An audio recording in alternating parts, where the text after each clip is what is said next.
Hello and welcome to the exceptionally good-looking folks in the listening area. Today's episode, we're going to hear from Kimberly Baird of the Gosport Business Association. She'll give us an update on how the Gosport Holiday Festival went last week. And we'll also hear a retelling of what happened with the Indian chief's grave that we talked about a bit last week. There was more on that story from Meyers and Dixie Kline Richardson. Stay tuned.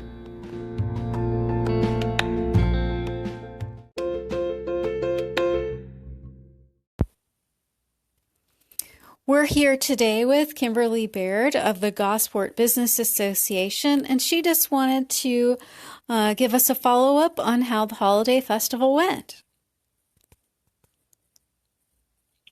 Yes, it went very well. I appreciate everybody that took the time out of their day to come and show up and have a wonderful day. It was just pretty much motivating for Christmas, that's for sure. Mm-hmm.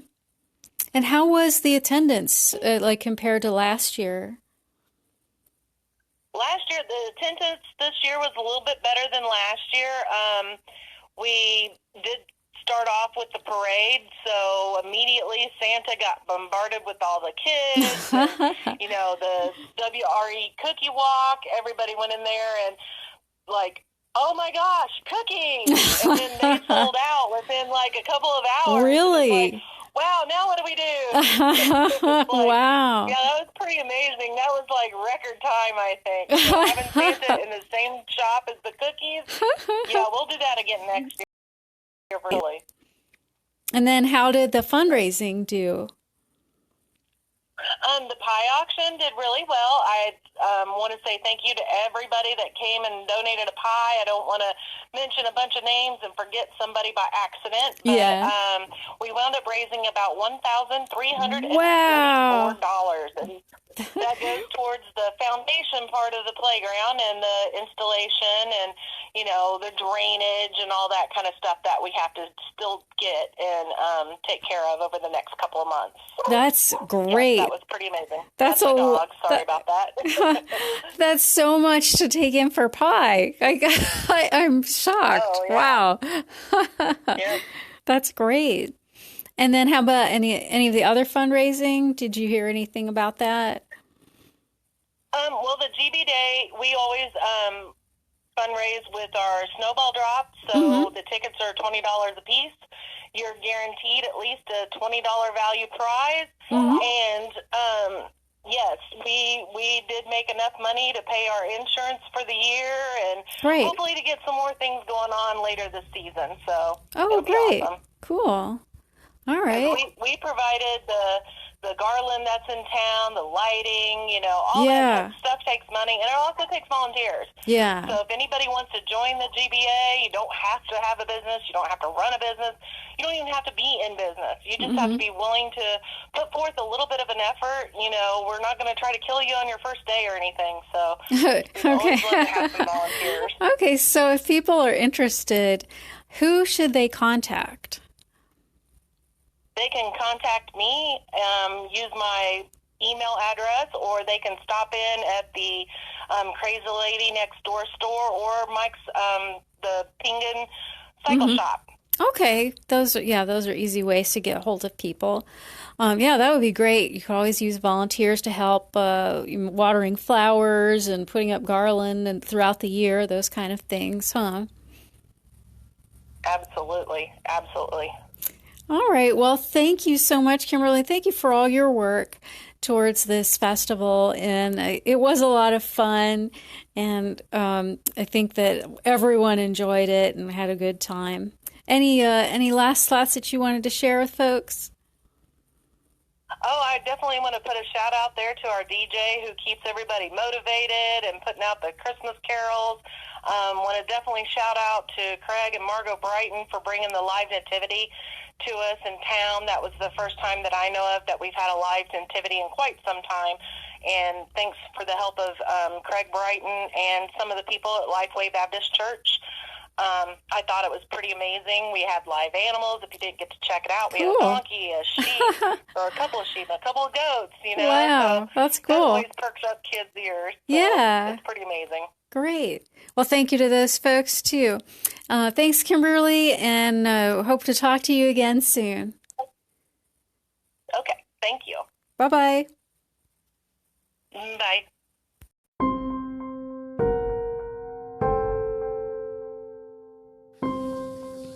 In our next segment, Dr. Ray Meyers, sociology professor at Ivy Tech and resident of Gosport, is going to read from Dixie Kline Richardson's book, Baynard Rush Hall, his story, an update on the story we talked about last week about Big Fire, the Indian chief's grave.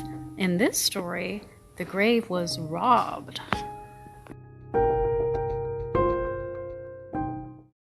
We're reading from Chapter 10, Men of Science May Indeed Fall into Errors, from Dixie Kline Richardson's Baynard Rush Hall, his story. In the October 1823 term of the Owen County Court, an indictment against Paris Dunning and Enos Lowe was brought by the state of Indiana on the charge of digging up a human body. Dunning, 17, and Lowe, 19, were Monroe County boys and said to be students of Dr. John M.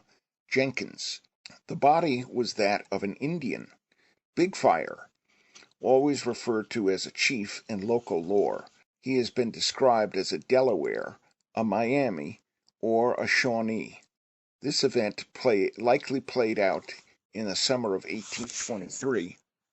While tribes were being dispersed to the west and moved out of their homes by way of clever treaties. Hall expressed his sympathies for the displaced people. Of the gravesite he wrote, "That spot I could never pass without feeling myself on hallowed ground, often contemplating the scene with indestructible emotion, more than once with unbidden tears." Hall, in exaggerated dialect, related the tale of the young men who came to exhume the chief of an anatomical specimen. The identity of Andy, who Hall said repeated the story in Uncle John's cabin, has been impossible to determine. Andy told Hall, "Well, we hearn the two was a-comin' to get up Big Fire and bile him for anatomy, and all us neighbors was powerful mad about it, as 'cause couldn't they allow the poor Injun to lay in his grave, and as 'cause the Injuns, still a sort of squattin' and campin' round, mought hear on it, and it mightn't be so good for folks consarns then." Andy and Bill Rowland decided to paint and dress like Indians, and with weapons lie low near the grave, awaiting the resurrectionists. We lays teetotally still, and they goes fust and fastens their hosses to the swinging branch of that there sugar west of the place, and then goes and begins a taking down the pen, and then they gets it down, they offs their coats, and begins a digging like the very divil. And just then we raises up a sort of on our kneeses, and all draws a bead at that knot in their beach at the tail end of the grave. Then we lets the 3 balls crack-whack right into the knot, and then out jumps we and raises a yell, with tomahawks a-going to fling. I've seed runnin' in my days, but if them chaps didn't get along as if old Satan was all behind 'em. Andy explained that afterward the doctor's nephew was good pluck, for he gets another chap to help, and 2 days arter, when we warn't a-watchin', he digs out the poor Injun and totes him over to Bloomington, and biled him up for anatomy arter all. When Hall's narrative of Andy's story is reprinted. The Gosport editor writes, "We ought in charity probably conclude that they did this more on account of their enthusiasm in the cause of science and a desire to learn, to benefit the living, rather than from a want of regard for the rights of the dead." The next entry in the docket is in the November 1824 term of the Owen Court, the trial of the state of Indiana versus teenage Paris Dunning on the indictment of exhuming a human body. It did not include the name of Enos Lowe, nor was James Maxwell mentioned. A jury of 12 good and lawful men, residents of the Gosport neighborhood, found the defendant, future Governor Dunning, not guilty. The remains of Big Fire eventually came to the University of Pennsylvania Museum of Archaeology and Anthropology.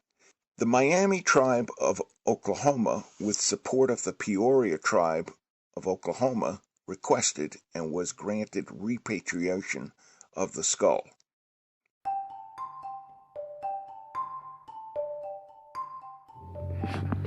Gosport history never ceases to amaze. Thank you, Kimberly Baird, for stopping in to tell us about the festival. Thank you, Dr. Ray Meyers, for reading the story, and Dixie Kline Richardson for granting us permission to read from her book. And next week, we plan to feature some locals talking about the old soda fountain. So have a great week, and thanks for tuning in.